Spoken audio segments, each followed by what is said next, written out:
Good evening and welcome on behalf of the Peter Doherty Institute for Infection and Immunity and the Convergence Science Network. Welcome to the Melbourne Convention and Exhibition Centre for what is going to be a fabulous discussion called Pandemics, Pathogens and the Environment, Understanding Threats to Our Health. I'd like to begin by acknowledging the traditional owners of the land on which we gather and acknowledge their elders past and present and the Aboriginal elders of other communities who may be here this evening. My name is Michael Rowland. I'm the co-presenter of News Breakfast on ABC TV every morning, and it is my absolute privilege to be your MC tonight and as the moderator of this fine panel in just a moment. I'm privileged to be here because I have enormous respect for everything the Doherty Institute does, as well as the work of the Convergence Science Network. I'm also here, ladies and gentlemen, out of a fair degree of self-interest. I want to find out what is going to kill me and ways we can stop it, and I'm reassured by all these fine people here who can help me on this front.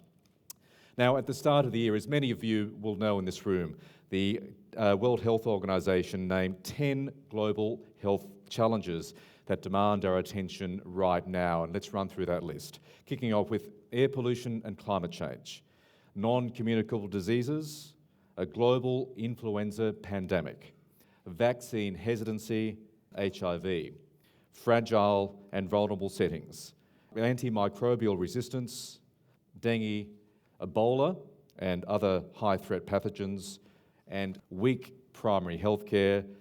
Now, the Doherty Institute is dedicated to finding solutions to prevent, treat and hopefully cure infectious diseases.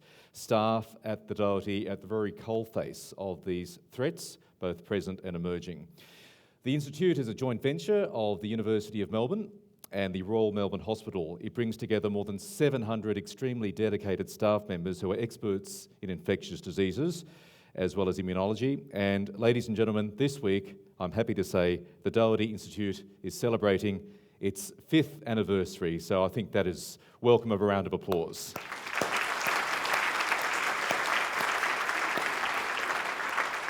I was looking at the list of wedding anniversary gifts, and wood is the gift for the 5th anniversary, so I haven't quite worked out the present for the Doherty on wood, so I'm open to ideas on that front a bit later on. Now, from the basic scientists in the labs to the clinicians treating patients, the team right here in Melbourne, one of the world-leading teams of researchers, conducts a broad spectrum of activities. They span discovery research right through to the diagnosis, surveillance, and investigation of disease outbreaks. At the moment, projects at the Doherty include working on a cure for infectious diseases such as HIV and hepatitis B, a one-shot universal flu vaccine, and mapping antimicrobial resistance through whole genome sequencing. We are, ladies and gentlemen, in for a real treat tonight because, as you'll see on the stage, we have gathered a panel of rock stars in their profession to talk about these various threats facing us and ways of dealing with them, and the true burden of these threats on not just a national level but a global level as well, and how importantly we can all play a role in limiting their various impacts on our society. So let me introduce, starting with your far left, Laureate Professor Peter Doherty, a man known to everybody in this room, the patron and namesake, of course, of the Doherty Institute. Peter has been involved in research on infection and immunity for 50 years and, of course, shared the Nobel Prize in Physiology or Medicine in 1996 with his Swiss colleague Rolf Zinkernagel for discovering how the immune system recognises virus-infected cells.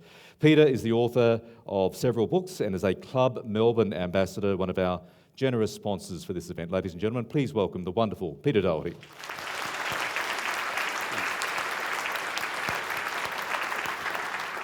Next to Peter, we have Associate Professor Deborah Williamson. She is a clinical microbiologist and Deputy Director of the Microbiological Diagnostic Unit Public Health Lab at the Doherty.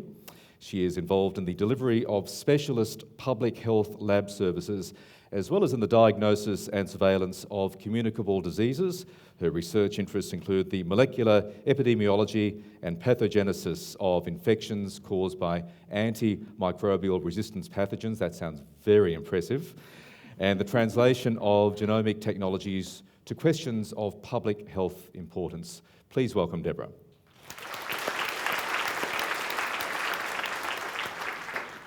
Next to Deborah is Professor Anna Meredith. She is the head of the Melbourne Veterinary School at the University of Melbourne.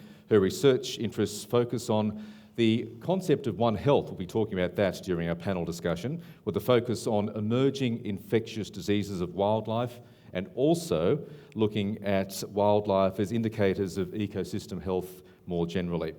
Earlier this year, Anna received an OBE for services to animal welfare and the veterinary profession. She in fact received that OBE from none other than Prince William at Buckingham Palace earlier this year, which she is still stoked about. So please welcome Anna Meredith. She's only disappointed Kate wasn't there at the same time. Next up is Professor Sharon Lewin. She, of course, is the director of the Doherty Institute. She is an internationally renowned researcher in HIV cure and an infectious diseases physician. Early this year, Sharon was appointed an officer in the Order of Australia in recognition of her distinguished service to medical research as well as to education and clinical care in the field of infectious diseases, particularly, of course, in her ongoing fantastic work in the area of HIV and AIDS. Sharon, as well, is a Club Melbourne ambassador. Please make Sharon Lewin very welcome. Next to Sharon, we have Dr. Catherine Gibney. Catherine is an infectious diseases physician, a public health physician, and medical epidemiologist. She has particular interest in infections in immigrants and returned travellers, as well as vector-borne diseases and gastrointestinal infections, as well, importantly, as Indigenous health. Please make very welcome Catherine Gibney.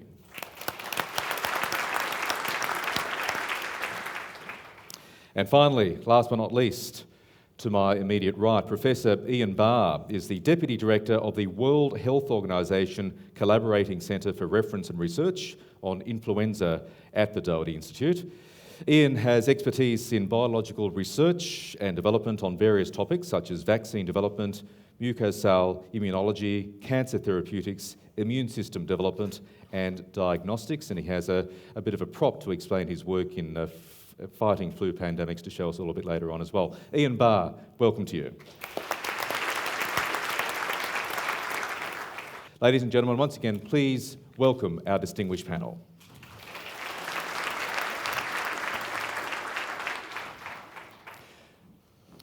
Now, I want to start with a brief around the grounds experience with all of our panellists to speak about their respective areas of expertise.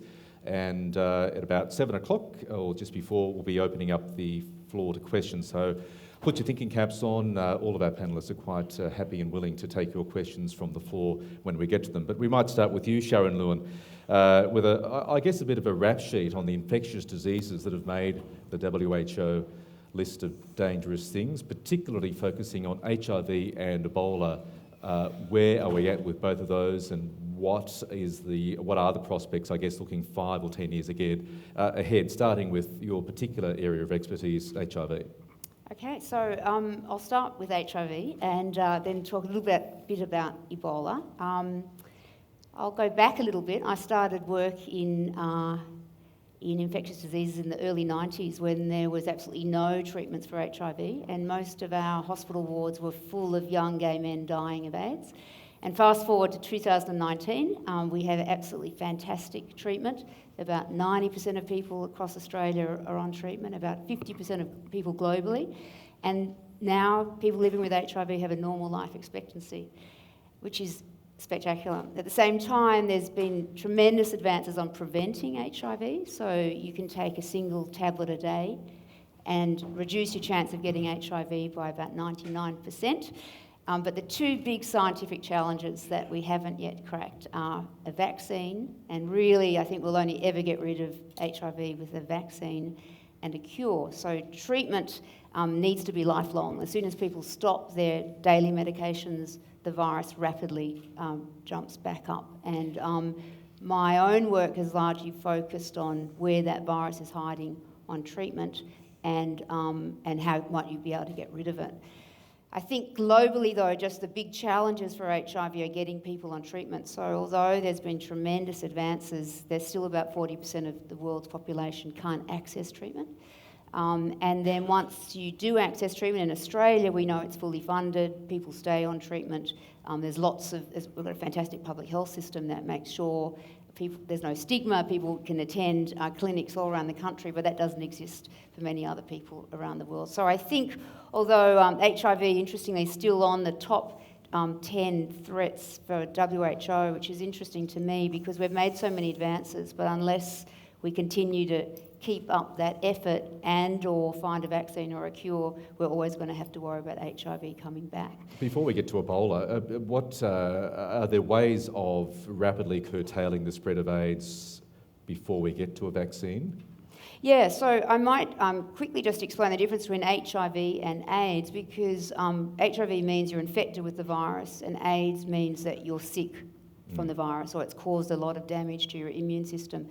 And we can definitely prevent AIDS. As soon as you go onto an antiviral drug, the drug stops the virus replicating and allows the immune system to recover, and most people will no longer get sick. So the core strategy for people living with HIV is to get on treatment, to get diagnosed early, and to get tested if you might be at risk.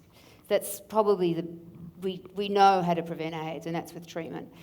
We know how to prevent HIV. There are a whole lot of different ways to prevent HIV. But once you're infected with the virus, and we have 37 million people globally infected, all of them will need treatment and all of them will need lifelong treatment.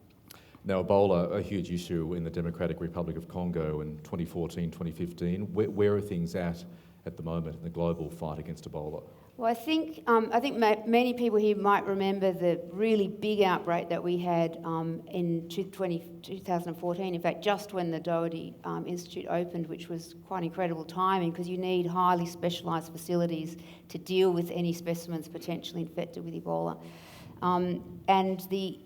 Ebola's been around for a very long time, but it's always largely been in countries in Central Africa. And for the first time, there was this big outbreak in West Africa, in 3 countries that had pretty weak health systems, a lot of civil unrest, weak leadership, and we saw the infection sort of rip through those countries and cause incredible amount of death. And that was a real wake-up call, I think, globally, about that we all need to care about what's happening in infectious diseases. These new diseases can appear, old diseases can appear in new places, and very much the world was unprepared for the scale and the number of deaths in West Africa. And that led to a lot of discussion around who should and who can develop vaccines for Ebola, who should and who can develop new treatments for Ebola. So WHO and many other organisations have come together now to invest more significantly. And then what we're, interestingly, right now, there, as you mentioned just earlier, there is an outbreak right now in the Democratic Republic of Congo, not at the scale of what we saw in West Africa, but still quite significant, about 5,000 cases, 3,000 deaths. But what's different this time is that there have been a number of products that could be rapidly tested in the field. And some really good news about Ebola just about 3 weeks ago was that 2 of the treatments that were tested look like they're effective, especially effective if someone comes with early Ebola. And now those treatments are going to be rolled out more broadly. So I think it was a big scare 5 years ago. Ebola still hits countries with poor and weak healthcare systems, but we may have a few better tools going forward, and also some work on a vaccine that potentially looks good and is also being rolled out right now.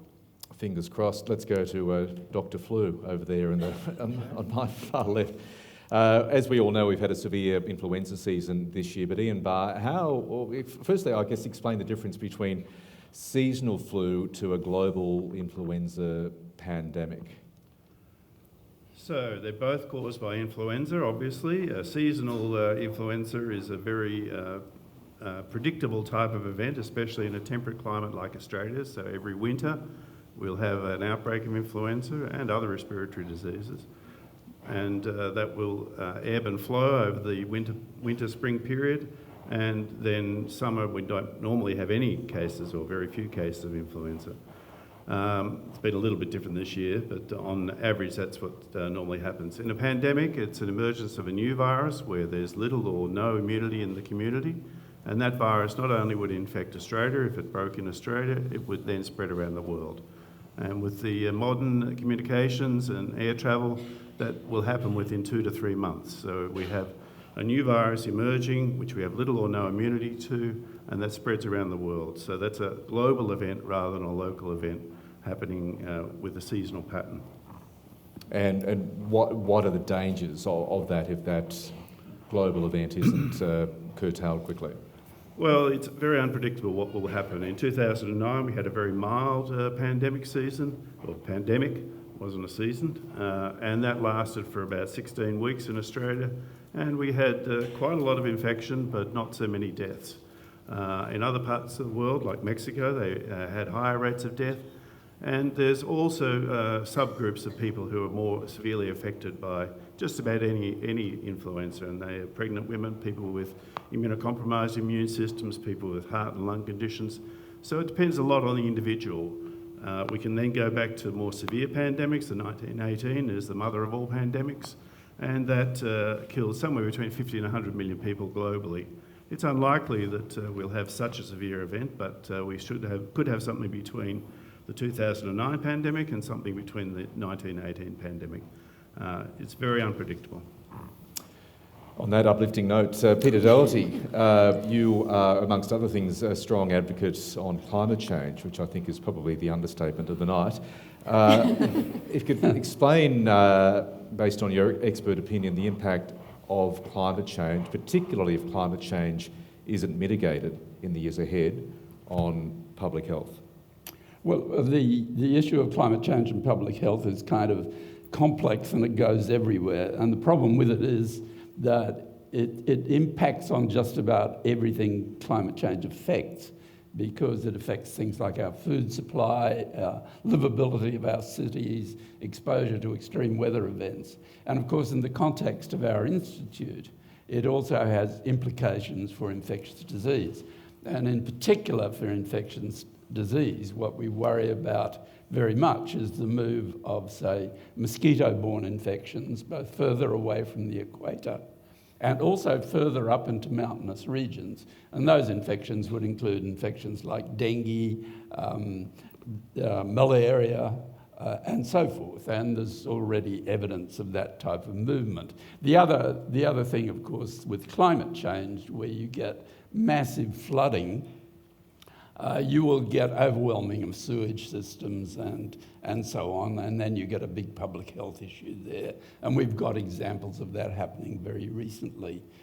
In the main, though, I think the worst effects of climate change don't operate so much through infectious disease as through the effects on food production, food availability. And we think, I mean, there are arguments that the Arab Spring, the revolution in Syria, and the current movement of many displaced persons from the south of the United States that are causing the US president, who will remain nameless, to build a wall are due to crop failure and lack of food availability. And of course, nothing impacts on people more than not being able to get enough to eat. So it's a very broad issue. And the problem is, if you're trying to talk to, say, politicians about climate change and health, it looks very amorphous to them. There's not these specific targets that, say, the physical scientists who are talking about glacial melt and so forth can discuss.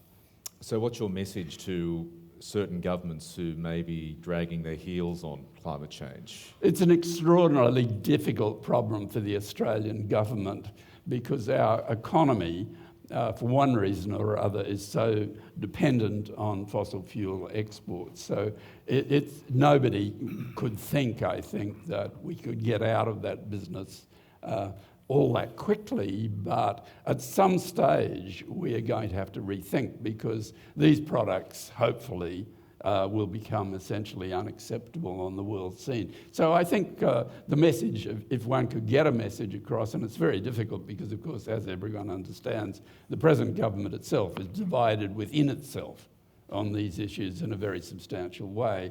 The message is really we need to think of how we're going to restructure for a long-term future, because it's going to be difficult if we don't do that.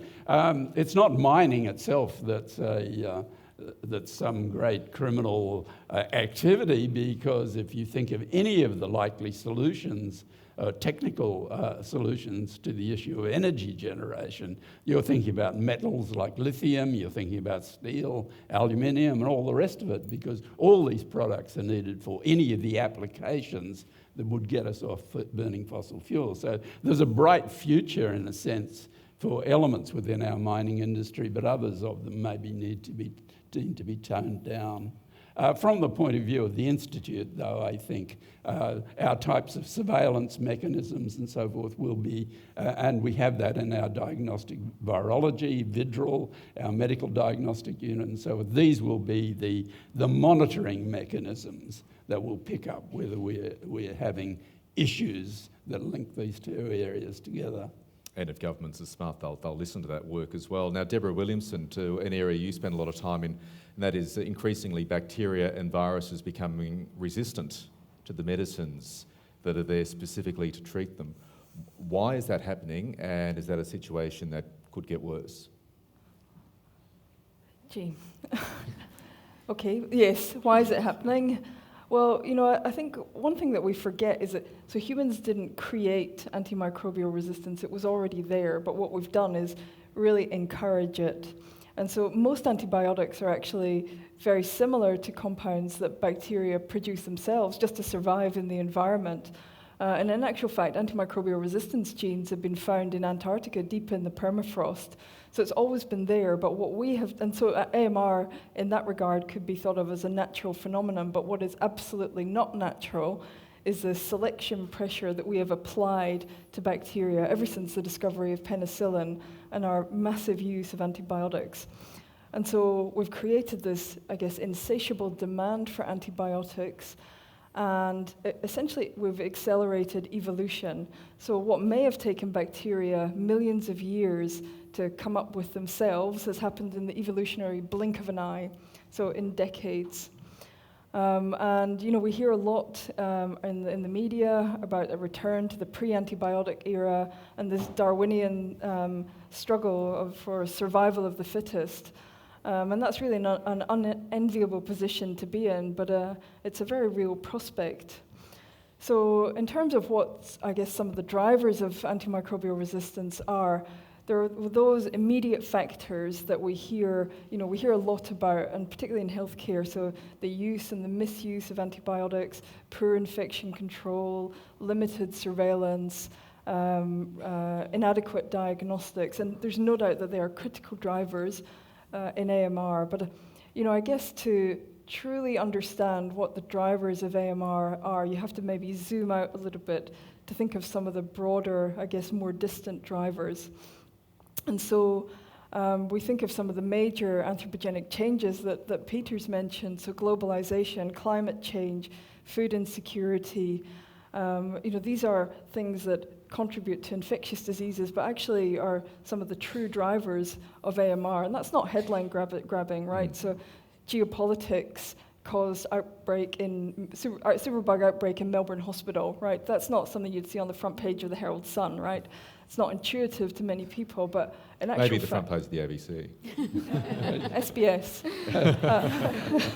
A flesh-eating bacteria. That's what I want to talk about flesh-eating bacteria later on. I find that fascinating. They are some of the true drivers of AMR, geopolitics and economics. And that's been recognised recently. So the UK government, when it was sensible, and when it was functional, actually, they commissioned a report, and the person who chaired that report was an economist. It wasn't a biomedical scientist; it was an economist, Jim O'Neill. And you hear a lot, that report wasn't peer-reviewed, but it's an excellent report, and it really touches on some of the major upstream drivers of AMR.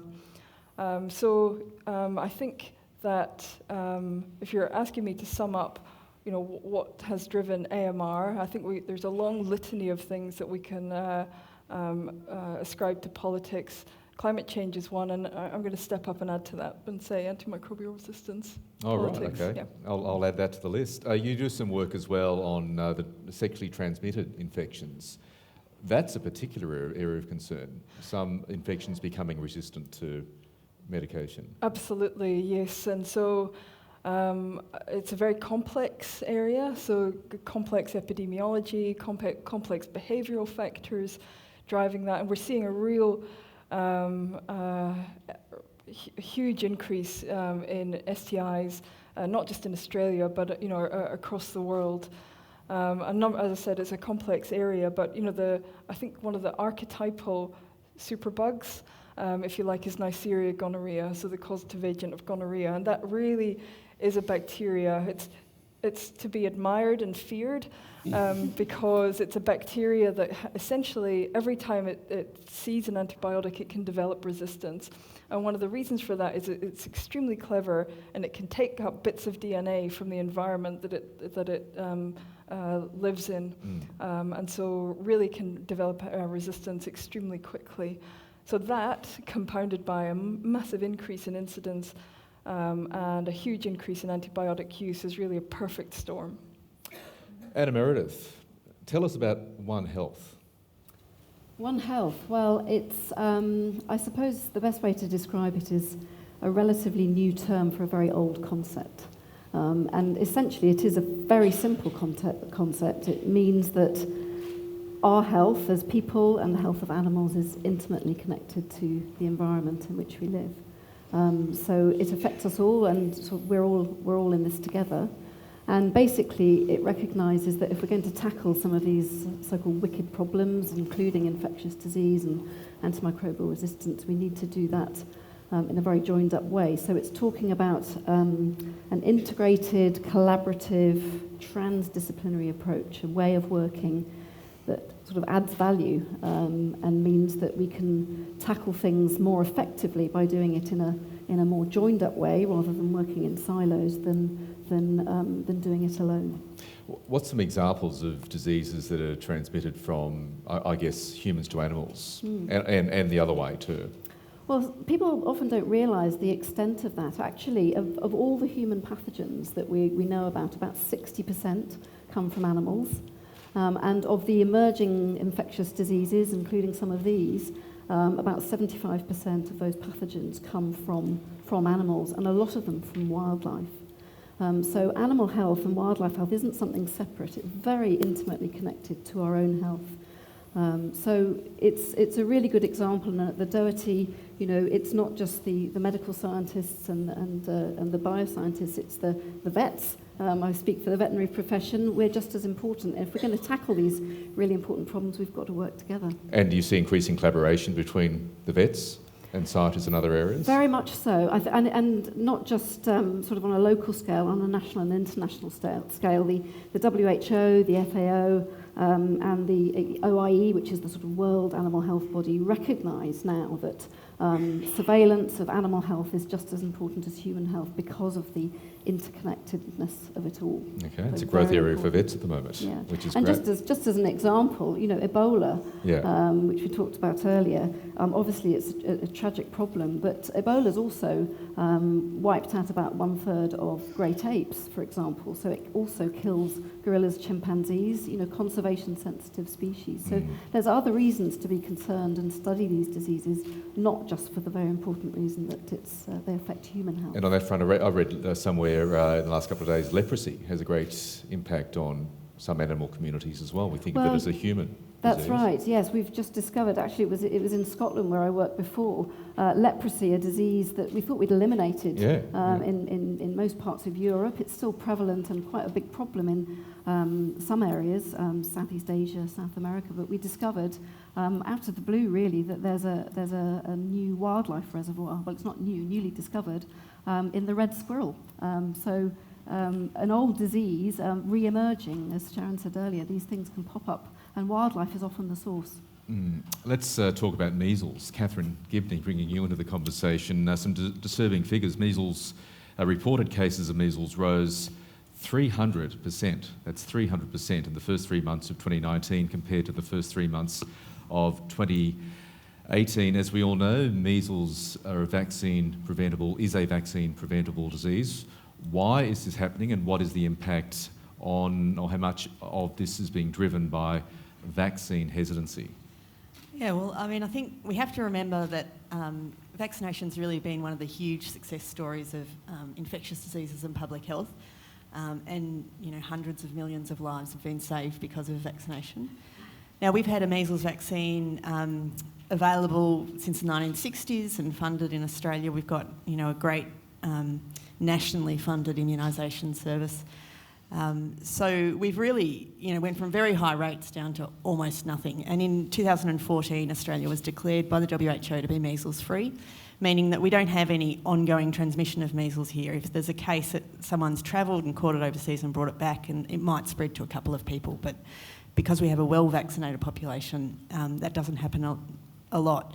But worldwide, not everywhere has had the same vaccination rates as Australia. And in some parts, so in Africa, in that same time period, it's gone up. The rates have gone up 900%. So there's a lot of measles around, but there's a lot in countries that you wouldn't necessarily expect it. It's quite a big outbreak going on in New Zealand at the moment.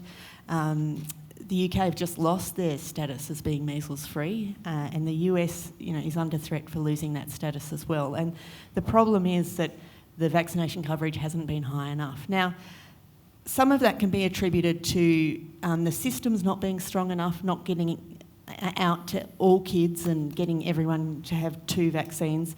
And then some of it is attributed to vaccine hesitancy. And particularly, unfortunately, for measles, there was some false reports of an association between measles and autism, which had a big impact on confidence in the vaccine, and particularly in the UK, rates went right down. And now that has been proven to be false, but it sticks. And so I think this is where we have to be even more multidisciplinary than we're used to being, and bring in the social scientists and really work out what we can do to try and make people believe in vaccines again, and to understand how important it is that we don't drop the ball on this, because it'll come back. How hard is it, though, to break through mindsets? Yeah, very hard. I think if it was easy, we'd... And are we talking, at the worst case scenario, punitive efforts to try to get people into vaccination? Yeah, so there are different ways of looking at it, and certainly, we do have some punitive approaches in Australia. There's the no jab, no play, no jab, no pay policies. So people are essentially punished if they don't vaccinate their children. You have to be careful about that, in that you might be further disadvantaging people who are already disadvantaged. I think you have to be cautious. It'd be better to bring people along to change their mindset rather than force them to do something. There are I think people who don't get their kids vaccinated probably fall into a couple of groups. One is there's a small group of the population who definitely don't believe in vaccines, and they never will, and you're never going to change their mind. Then there's a much larger group of people who are hesitant, as the phrase goes, and I think they're the people that we really need to approach and work on. And there is some really good work going on in that field, and places like the Children's Hospital have entire clinics dedicated to just talking about vaccination. People can come in with their questions and their concerns, and their specific worries about their child. And they come at it from a viewpoint of everyone wants what's best for their own child, and so we just need to sit down and talk through what the issues might be and how we can get around that. I want to just broaden the conversation out now to where we're at more generally in fighting those various threats identified by the World Health Organisation at the start of the year. And I'll start with you, Sharon, by asking, as somebody who has been in this field for decades, where is government attention at? So I guess picking up on some of the points made by Peter, how much more can governments do, and particularly in a financial sense? We all know there is a huge flow and impact of early investment in dealing with infectious diseases that can last for many decades. Should there be more done on that front? Yeah, I sort of think of this as priorities for rich, high-income countries and low- and middle-income countries. And low and middle income countries, we've talked about with Ebola or measles or even influenza, particularly HIV, often have systems problems with, weak healthcare systems, and that needs strengthening, and that needs to be done in partnership. It can not be done in isolation. And we have had a tradition, for example, of programs that support low and middle income countries to strengthen healthcare systems and improve public health. So that's a systems issue, and I think all of us are responsible for that. And it's sort of very much what WHO tries to do on a global stage. And then there's the high-income countries like Australia, where we have to have a robust public health system, and we do invest significantly in there, and it's not perfect.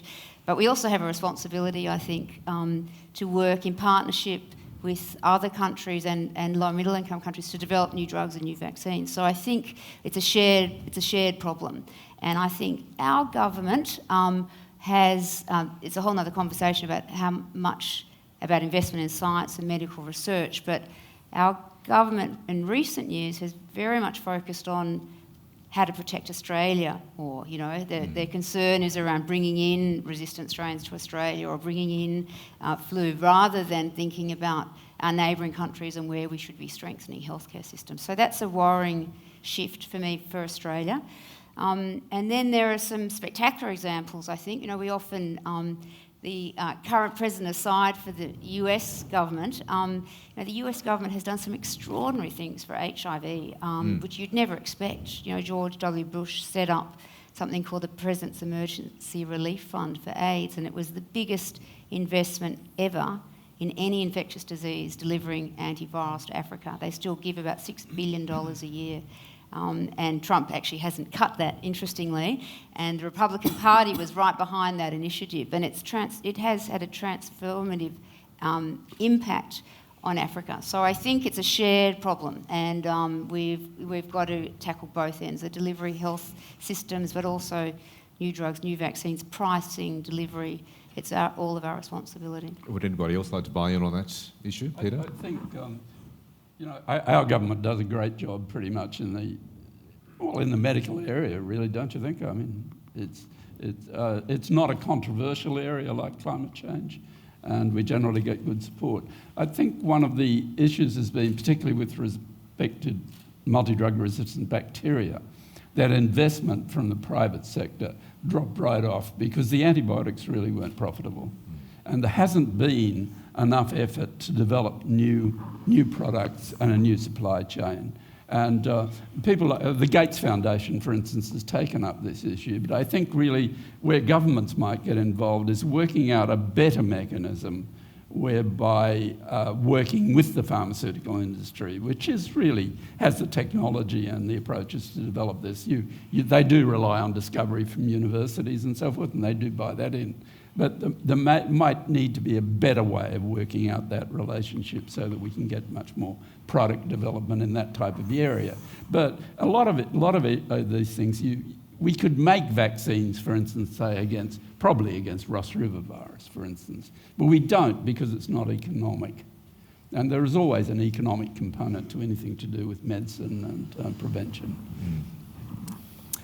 Ian?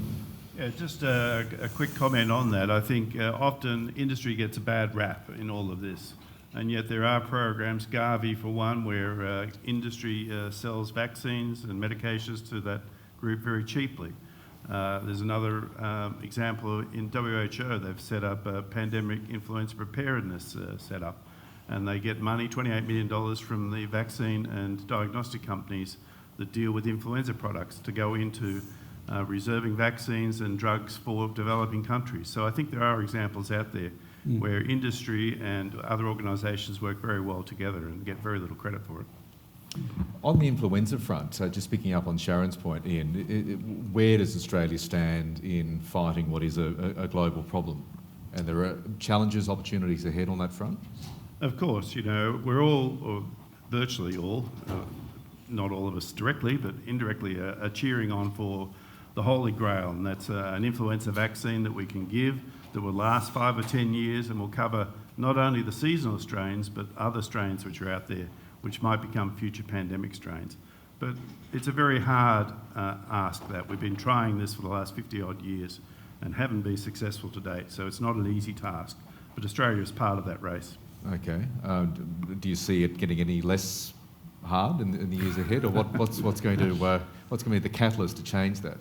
Well, I'll settle for something a little bit lesser than the grand holy grail. I'll settle for something which works well against seasonal influenza viruses that we can develop more rapidly into a pandemic virus vaccine if that occurs. So I'll take it step by step rather than going for the holy grail straight up. The gradual process. Now, I've been wanting to talk about, just picking up on the flesh-eating bug. It's the journalist in me that seizes on stuff like that. And this came up in a conversation we had a few weeks ago leading up to this event. And I did not know this. There is a Buruli ulcer, or a Bairnsdale ulcer. I think, Catherine, that's your particular area of expertise. But please feel free, everybody, to buy in on this. I find it fascinating.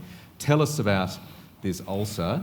It's a particularly local healthcare challenge in Victoria. Yeah, that's right. How's it come about, and how big a problem is it, and what's being done to stop it? So I guess, the name comes from a county in Uganda, so we can't take all the credit for Buruli ulcer. It's caused by a type of bacterium, Mycobacterium ulcerans, and we locally sometimes call it Bairnsdale ulcer because it first popped up in Victoria in Bairnsdale. And then there was an outbreak on Phillip Island, and then it moved to the Bellarine Peninsula. And 5 or 10 years ago, there were a lot of cases down there, with Point Lonsdale being the centre of that epidemic. And then it mysteriously jumped across the bay to the Mornington Peninsula, and now Rye's the hotspot, but really stretching along that Mornington Peninsula and possibly creeping towards metropolitan Melbourne. There's a lot we don't know about it. But it's something that affects anyone, and it causes some really nasty ulcers, flesh eating. So there are some spectacular photos. I've seen them. They're quite appalling. The sort of photos. Yeah, that's a prop we missed out on. And a lot of people at the Doherty have been working on it and have come up with some pretty strong theories about how it spreads. So certainly possums are affected, and they get the skin disease, they get ulcers, and also mosquitoes seem to be really integral into it. So the theory is that there's a lot of this bacteria in these ulcers on possums. Mosquitoes come along and feed on a possum, and then come to a human and transfer that bacteria. And when they bite a human, they introduce the bacteria under the skin, and it festers there without causing any disease for months. And then 4 or 5 months later, after your summer holiday, around Mother's Day, you get an ulcer. Happy Mother's Day. Yeah. And I believe this is in Greg Hunt, the Health Minister's electorate, so he's taken a deep personal he's quite interested in it. That's right. And led by the Doherty, we have some funding from NHMRC to look further into this, which is looking into really all aspects of it. And it's a collaborative grant that includes people in Geelong, CSIRO, AgriBio, the Victorian Government, Doherty, Austin Health. And one of the aspects that we're trying to really firm up is that transmission, like exactly how it's transmitted to humans. And one of the approaches is to see whether, in a very sort of controlled area, whether reducing mosquito numbers results in a drop in cases. So that's, an idea that we've put forward. It's been under some fairly intense discussion, mostly because people are concerned that if we reduce mosquito numbers, it might impact the bees. Oh dear. Yeah. So what was thought not to be controversial, I didn't realise anyone would be upset about mosquitoes. We're having to take a step back and reconsider it, but hopefully we'll work around that and actually do the science and see whether we can find a way to prevent this disease. Okay, well, fingers crossed on that. You mentioned mosquitoes. In fact, that was the other thing I wanted to toss into the discussion as a layperson. When I think about diseases, malaria pops up front and centre. Where, and anybody can chip in on this, where are we at in trying to beat malaria, or at least control malaria in the hotspots? Yeah, I mean, the various attempts of making a vaccine, there are current I think, a sporozoite vaccine in trial. They're extremely expensive vaccines, and of course the place you need them is in the developing world. Malaria is very active in New Guinea.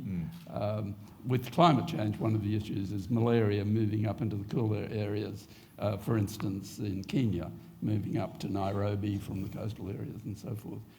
It's a continuing issue. It's never become established in Australia.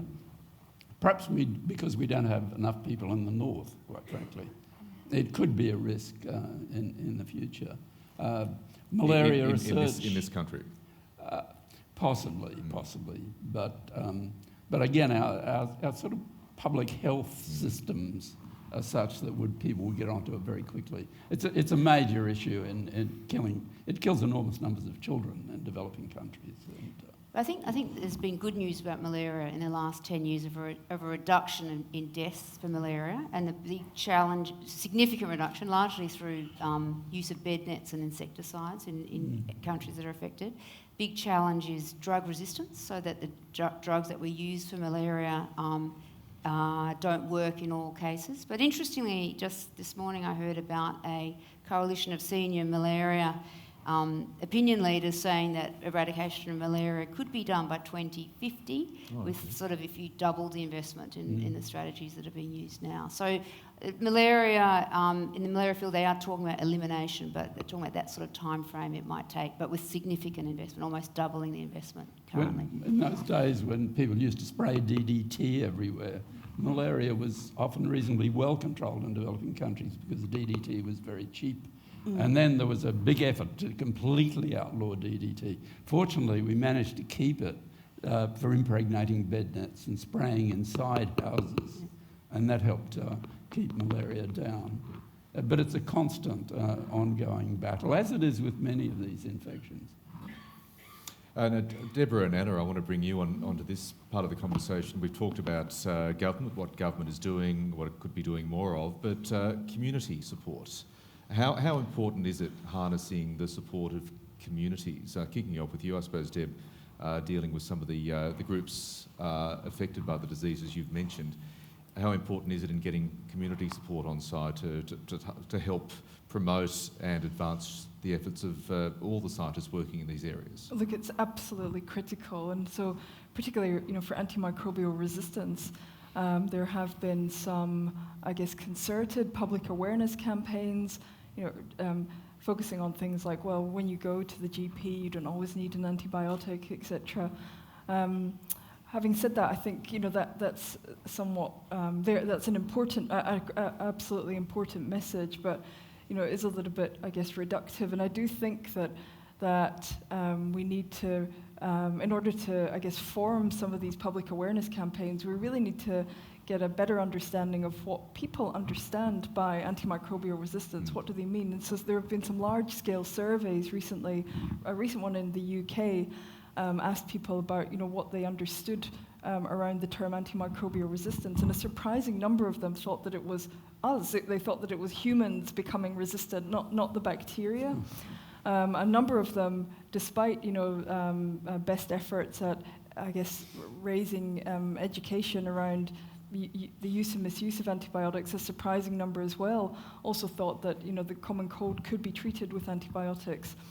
And I guess the media as well, when we talk about a war on superbugs, it's not intuitive to people to go to the GP, particularly not when they're paying at the point of primary care. It's not intuitive for people to walk out with nothing and to be told, actually, just sit it out.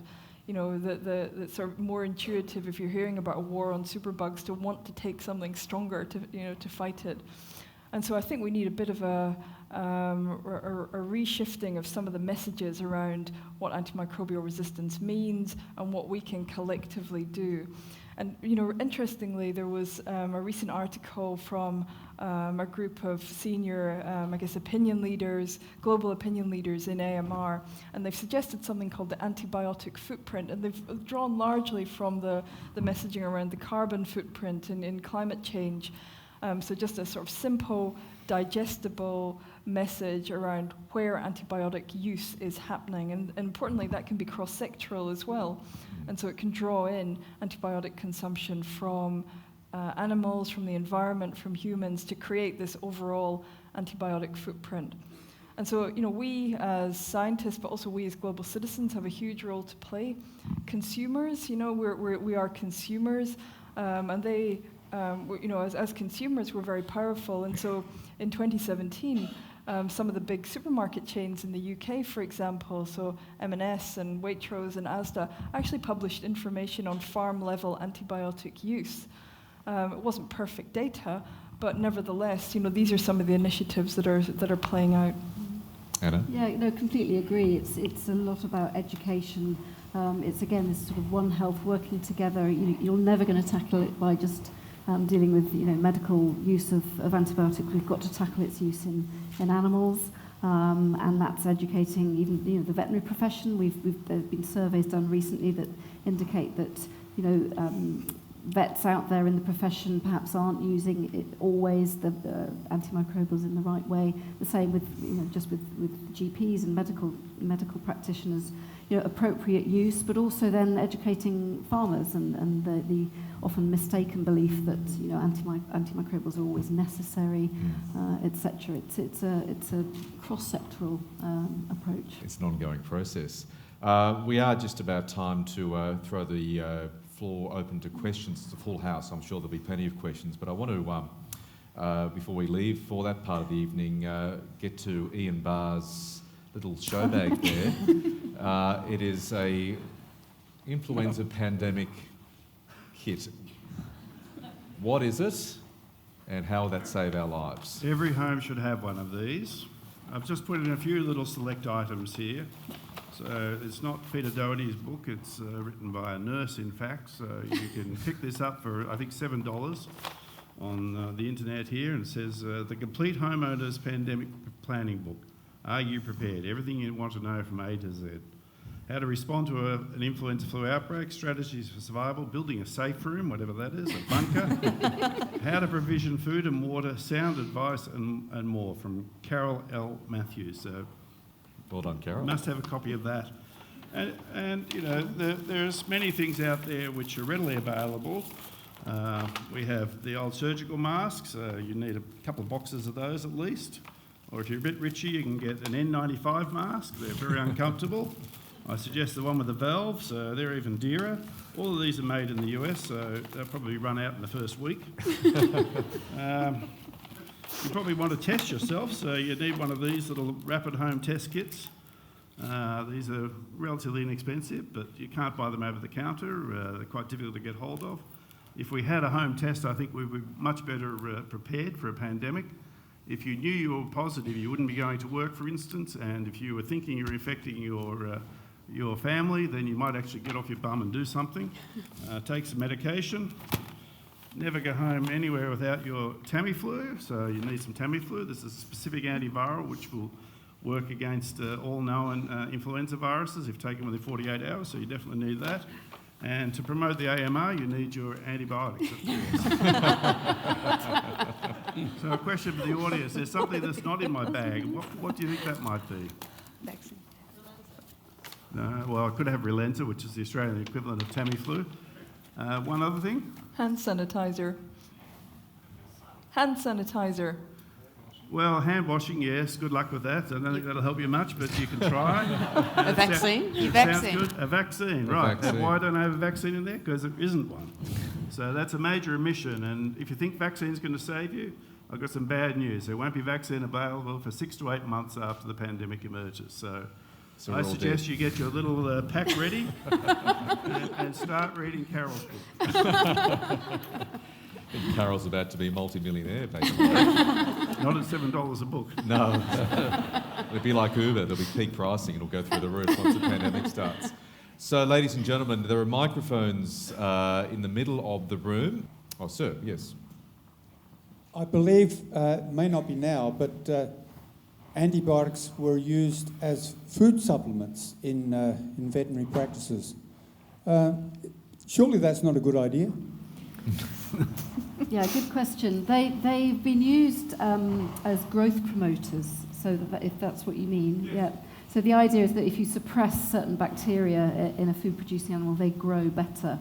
And yes, that is not an appropriate use of antibiotics, and some would argue that there's mixed evidence. Some would argue that it has not helped, certainly in the development of antimicrobial resistance. I don't know if you wanted to comment any more on that, given your expertise. I would totally concur with you that it is not a good idea, but like I guess use in humans as well, sometimes it's entirely appropriate, but it's when they're misused and overused and it becomes a real threat.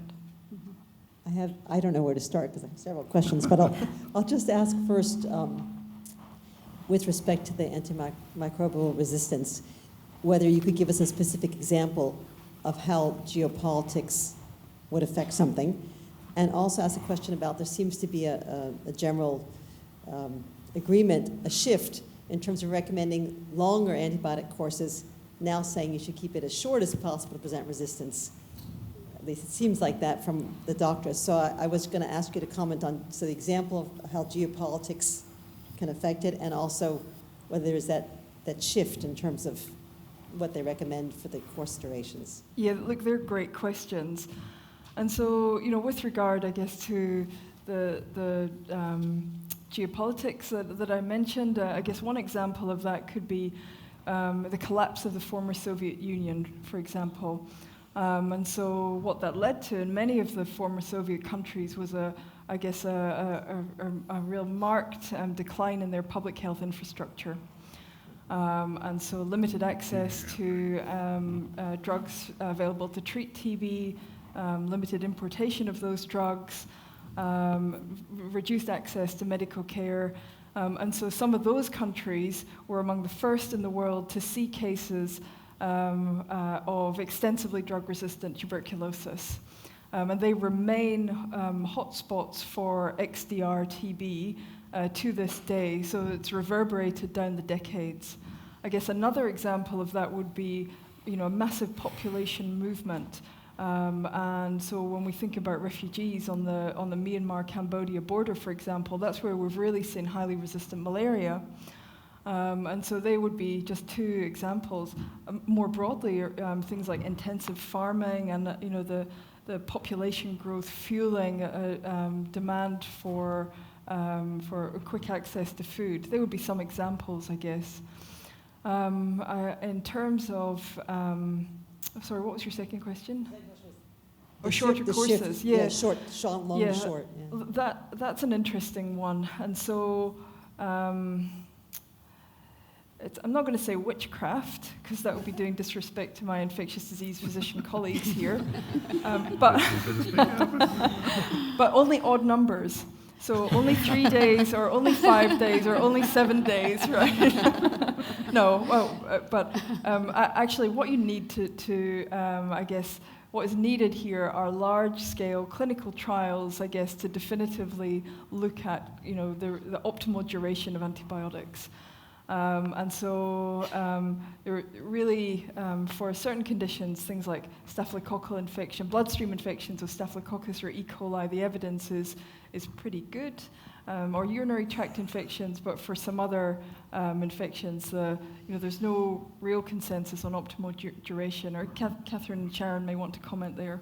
I think in general we probably massively over-treat with antibiotics. So now we're not only worried so much about, we're very worried about drug resistance, but what we're learning is about is that antibiotics can totally change your own microbiome or the bacteria that live in your gut. So now there may be some true downsides of over-treating, but as Deb mentioned, a lot of that hasn't been systematically evaluated. What's the minimum time you can use with antibiotics? But I think we'll see a lot more of that kind of research going forward. Well, if you weren't worried about, the detriment to your own microbial environment, would it be a truism to say the longer course is always going to reduce resistance, or is that no longer thought to be true? I'd say the more antibiotic exposure you have, the greater chance of changing the microbiome and inducing resistance. Yeah. I agree. Thank you. Next question.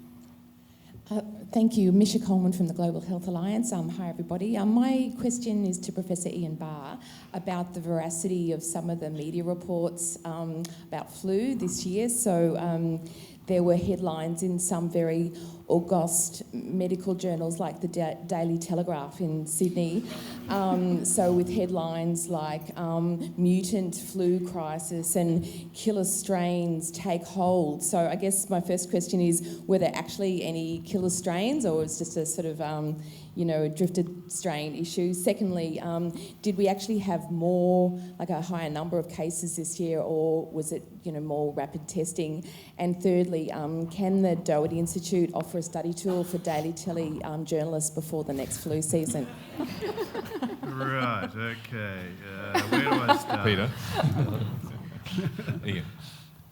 Look, I think, the newspapers are always, people write the story, another person writes the headline, and they're always looking for killer flu stories. Flu does kill, so in some respects they're correct. And, there's a recorded number of deaths of over 500 people in Australia this year. That's recorded. The actual number is probably 10 times that, so we're probably looking at 5,000 deaths. So there are killer flus. Was it a mutant strain? No.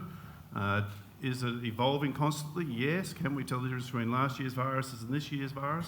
Yes. Can we tell you what's going to happen next year? Definitely not. So, it is a very complex mixture, and we don't even understand all those factors and how they interact. So 2018 was a quiet year for influenza. 2019 has been a big year. There is definitely more testing, but other indicators show that it is well above average. And, Victoria got off pretty lightly. South Australia had a much higher incidence of influenza per capita than we did here in Victoria, or even in New South Wales. But everybody loves a headline, so you have to read the story and see whether there's any factual content in there. Peter. Yeah, just one point I'd make about flu. We've worked on flu a lot from the immunity aspect. Ian actually knows what's happening. We're basic scientists. But one thing with flu that you've got to be careful of is, particularly with older people, a lot of people who die from flu die from secondary bacterial infections. This is really serious. Now, if you go along to your doctor early on with flu, ideally they won't give you antibiotics. And for a very good reason. It's a viral disease. If you go very early, they might give you Tamiflu, but you're probably not going to be that astute about it.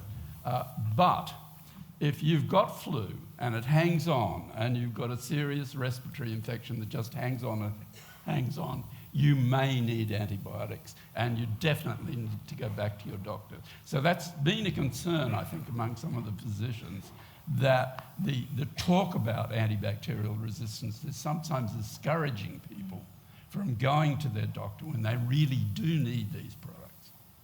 And media tools for Daily Telegraph journalists? The life of firstly, there are relatively few science journalists and medical journalists. As we know, the print media particularly has been under enormous pressure because people are not buying newspapers, so there are many, many less journalists. And then the interaction between the scientist and the journalist is often kind of fraught. They speak a different language. The scientist often wants to get their science message across. They think this is passionate. They're passionate about it. They think it's tremendously important. The journalist wants a story that'll sell, and he not only wants it from his own point of view, his editor wants that. Then you'll get the issue where a very, very competent science journalist will write an article and submit it to his editor. Then the headline, as Ian said, will be changed to make it much more sensational. The content may be changed. And what's the worst case scenario is that their beautifully written 500 or 600 word article is taken by someone else in the newspaper chain they might work for. I wouldn't suggest what that might be in Australia, but then it'll be taken by a junior journalist, and they will cut their 600-word article to a 200-word article without any comprehension of what it's all about. And of course, then you get chaos. So it is a difficult space. That's one of the reasons that some of us got together with Andrew Jaspin and we started the conversation, which was very much backed by University of Melbourne, by Glyn Davis when he was Vice-Chancellor, where the scientist or the clinician gets to write 800 words. It's back and forth with professional editors who come from the journalism world, And there's a mutually agreed product that goes out that can be republished by any newspaper or any format as long as they don't change it. So if you don't look at the conversation.edu.au, go to your Google and put that in and sign up to get it every day to your email inbox. There's a lot of good stuff in it. And they love flu articles too. They love flu articles. They've got a very good health editor. They just hired Nicole Hasham from Fairfax or 9 or whatever it's called now to be their climate editor, and she's very good too. Pursuit at University of Melbourne publishes some great scientific work as well, which is always interesting to read. Pursuit is good, Yep. and those situations where you can actually work closely with the journalists are terrific. Thank you, Peter. Next question, yes. I think my question is what are actually the key strategies that are in place for malaria in achieving the Sustainable Development Goal 3 under the WHO for eliminating malaria by year 2030, particularly in place for the marginalized communities, looking at refugee and asylum seekers and also the low and middle income countries. And also, I think the other question is how we actually are creating these strategies to close health inequalities and provide that equity for these people. Yeah. I guess anybody want to elaborate on the malaria goals we were talking about earlier and the challenges faced in bringing it under control? I think Sharon sort of touched on them earlier. In fact, we have made great gains in reducing malaria, and it's been eliminated from quite a number of countries. And that's with really old technology, bed nets, sprays, and treatment, so diagnosis and treatment. They do have sometimes what they call mass drug administration, where they might treat children or pregnant women. So they're really, using the technology we have. And then you're sort of moving on towards what we don't have, which is a vaccine, which would obviously change the landscape entirely. But I think, your point about health inequities is really important, and it kind of feeds into the, the geopolitical aspect. It's really hard to bring these things into really vulnerable populations, but that has to be the focus, and it has to be a global effort to do that, or else, we all suffer. Thank you. Great question. Next cab off the rank. I think it was a previous session a bit like this. There was a rumour, or maybe you can quash it immediately, that there was a senior specialist in communicable diseases who was preparing by collecting tins of canned food for the next pandemic or the next Spanish flu or something like that. Can you confirm that that's definitely not the case? None of you is building a bunker in your backyard. It was basically stated that they were so nervous or so concerned about possibly the next Spanish flu-like event that they thought that the best thing that they personally should do, and apparently this was a specialist, that they should start building a bunker. So hopefully none of you are doing that. You can maybe confirm that. Thanks. I did see Ian at the local Coles with a trolley full of baked beans the other day. Yeah, Please explain. 2 cans of baked beans and 2 of spaghetti. It's not going to last long. Look, I think there's a bigger question in that sort of flippant comment, and that is stockpiling and access to the types of things we will need in a pandemic or any severe epidemic. And when we look at our supply chains, they are very, very thin. Most of the antibiotics are produced overseas, the antivirals are produced overseas, the masks are produced overseas. And so, if things come really tight, those shipments are going to slow down or even stop.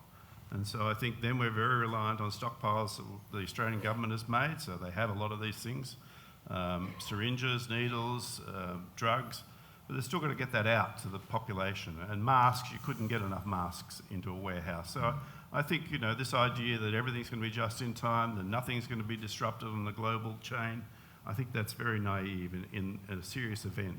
So I think we need to have some plan B rather than relying on things as behaving as normal. But we are infinitely better off than we were in 1918.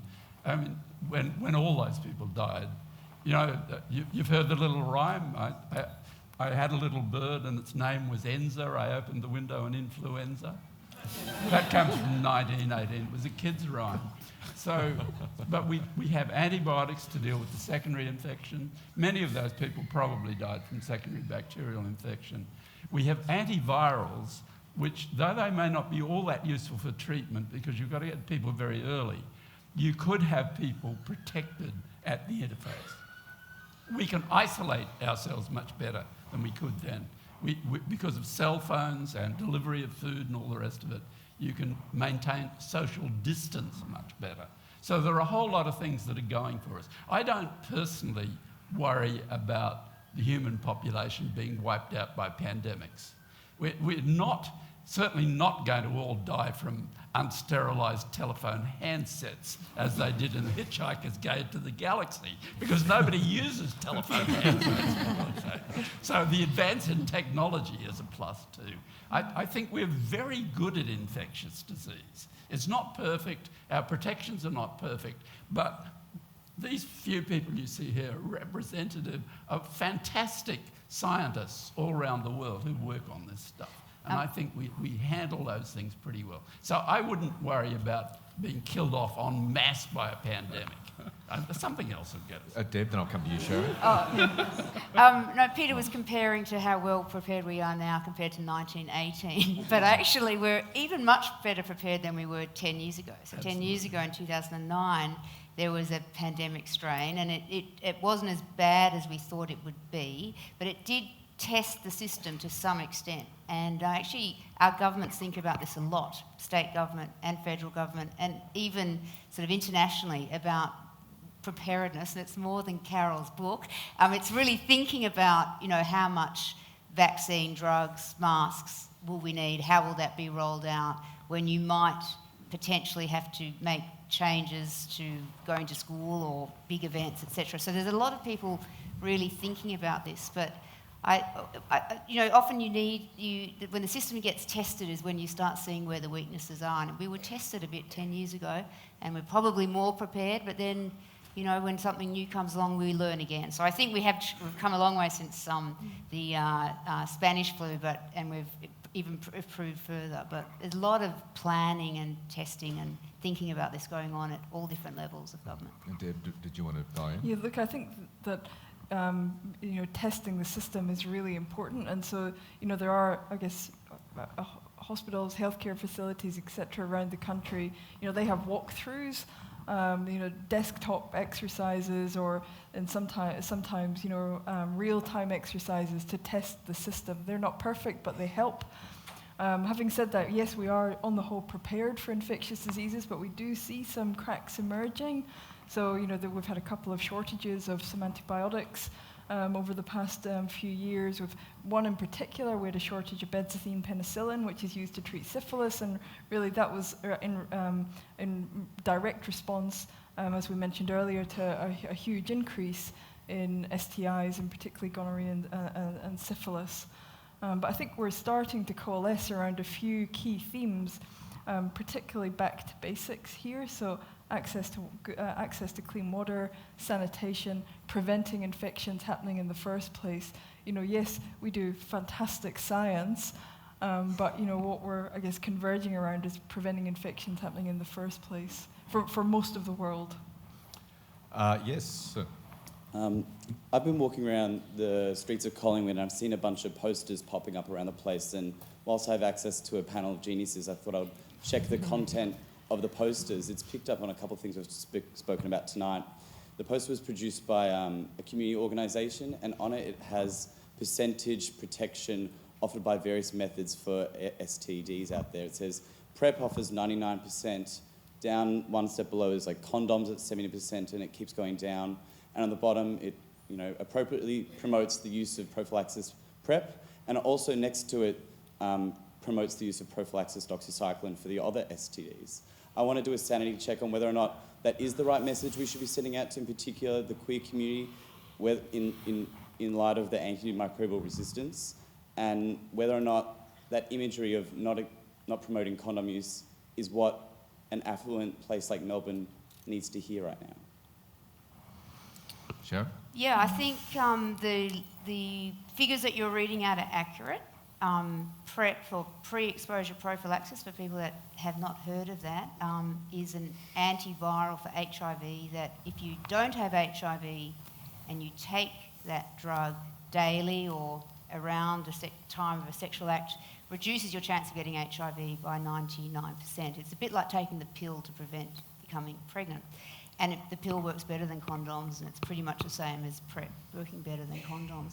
And so what I think we want, the main message here is to provide people with as much choice as we can provide, with all the different tools that we have available to reduce new HIV infections, and it's exactly what's happened. We've been talking about, we've known for years that condoms prevent new HIV infections, but it's only been since we've had PrEP available, and it was listed on the Pharmaceutical Benefits Scheme in April last year, that we've now seen reductions in new HIV infections. So it really works. It's quite spectacular. At the same time, just like when we had the pill and people stopped using condoms,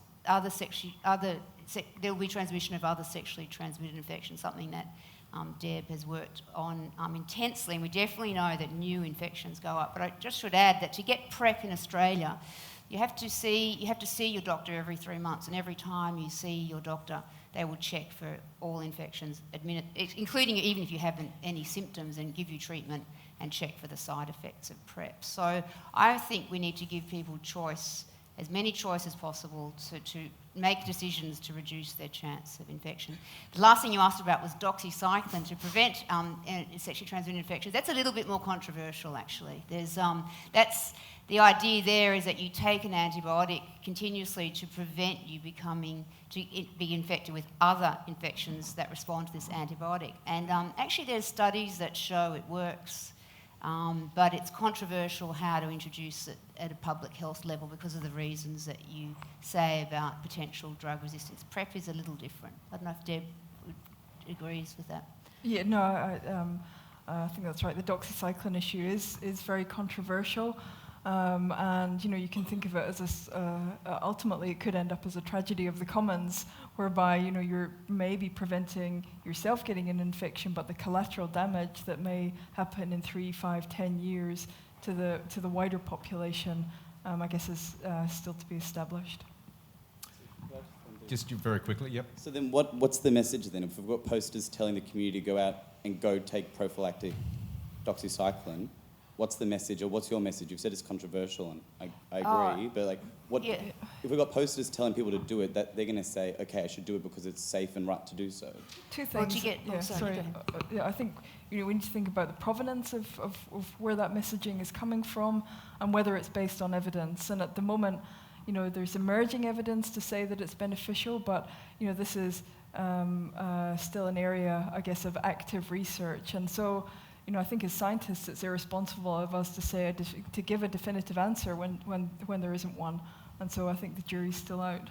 I was just going to say, to get doxycycline, this is in reference to an earlier question. You can't buy antibiotics over the counter in Australia, opposed to many countries in our region where you can. So therefore, you see a lot more overuse when you can just buy them across the counter. So you actually can't buy. You need it to be prescribed to you to get doxycycline. At the moment, the recommendations are not for doxycycline as prevention. PrEP is very different. That's definitely highly recommended for people at risk to reduce their chance of getting HIV. Thank you. We've got time for one final question. With what you guys were saying before about ulcers, how you get infected and you wait a couple months, I was just wondering, how does that work? How does the bacteria hide from the immune system and avoid it detecting certain markers? Yeah, it's a good question, and Great I don't know that I'm the best person to answer it, but the bacteria, it does hide from the immune system, and it's in a family of bacteria that are really renowned for doing that. So the Mycobacterium ulcerans is in the same family as Mycobacterium tuberculosis, which gets into cells and hides there and can be dormant. TB can be dormant for decades and then reactivate. the Buruli ulcer is a little bit different in that it just gets there and it takes a while to set up. It secretes something under the skin which does the flesh-eating thing. It also often is painless, so it's not noticed for a while. It's not picked up by the immune system, and it just gradually creates this damage. So it's not that it's dormant as such. It's just that it takes a while to set up and to get into its flesh-eating ways. It takes its time, and then there can be even more delays in terms of getting the diagnosis. I think we're getting better at recognising and diagnosing the ulcer. We've got a good test for it, but if someone does go down to Rye and get the ulcer and then, 4 or 6 months later has this ulcer and they're somewhere in, metropolitan Melbourne where the GP's never seen it, then it can actually be delayed even more months to get the right diagnosis and get onto the right treatment. But we've been talking about Mycobacterium ulcerans, but when people often in the more general context talk about flesh-eating bacteria, that's not what we're talking about. We're talking about necrotizing fasciitis, and these are the truly horrific things. So we could have another session on that. That's the next session. We got one more question. Yes. Mine is a bit of an ethical question. So, because I'm positive science will be able to do it. So, when we manage to cure all these diseases, do you think the current overpopulation issues will be amplified even further? That sounds like a question for Peter. It sounds like a question for Peter. I think, this is a very complex issue, as you understand. Firstly, we're not going to cure all these diseases. It's just going to be a constant tension and a constant battle. It was the case back in the 1960s. The very eminent scientists, including our own dear Macfarlane Burnett, were saying the age of infectious disease is over. Well, since then we've had HIV, we've had plenty of flu epidemics, and of course completely new diseases like SARS, Ebola, and these things will constantly be coming at us. Now, the issue of global population growth control, if you talk to people in that community, they will tell you what we have to do is for people in poor countries where most of the massive increase in population happens, we have to ensure people that their children will survive, because there's no social security system. People are looked after by their families and their children. So if we really want to do something about population growth, then what we need to roll out is good women's health, particularly women's and children's health across the world. And people like Hillary Clinton, for instance, have been extremely strong on this. This runs into big opposition from what are known as conservative. I would have another word for it, but I won't use it. Elements. Oh, go on. I don't think these people are genuinely conservative, because real conservatives are thoughtful people who actually just don't want to jump in too quickly, but they're not reactionary. So there's a whole opposition to funding women's health on the part of, for instance, some more conservative political movements, because they think it's going to result in termination of pregnancy, or they're against contraception. So, of course, this is kind of hopeless if we have to deal with that. But the real way to deal with population growth is women's health, children's health, good messaging. Another one that's really important is to have lights at night.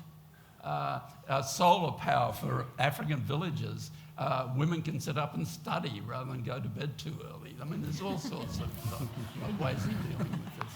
And on that practical note, thank you so much for a fantastic final question to our panellists, Peter Doherty, Deborah Williamson, Anna Meredith, Sharon Lewin, Catherine Gibney and Ian Barr. Please thank them all very much.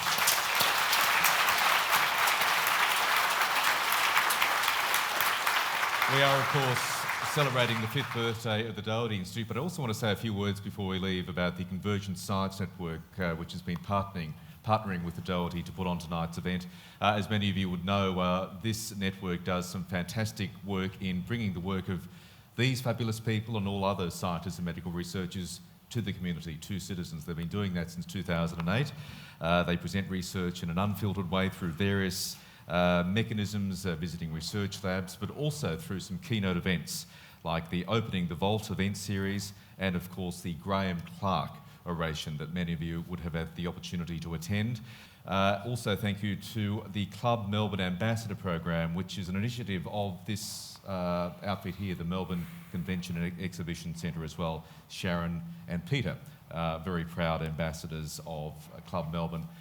Thank you most importantly to all of you for sparing us 90 minutes of your valuable time today for what has been a great conversation, and we'll see you at the next event. Have a great night.